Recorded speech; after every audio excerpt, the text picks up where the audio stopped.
அவ்வளோதாங்க. அவ்வளோதாங்க, நம்மளோட ஃப்ரை ரெடி ஆகிட்டு வாங்க டேஸ்ட் பண்ணிடலாம். சாப்பாடு வந்துட்டு இப்போ லைட்டாக அடுப்பு ஆஃப் பண்ணிடுவோம். அவ்வளோதாங்க. சீக்கிரம்.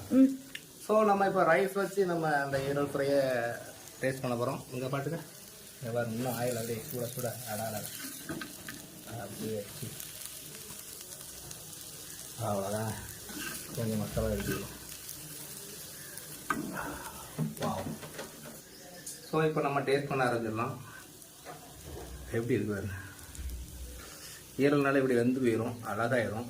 ஃபஸ்ட்டு இப்படி நல்லா குழச்சி, சரியான சூடாக இருக்குது, இதை நல்லா பிரட்டி எப்படி இருக்குது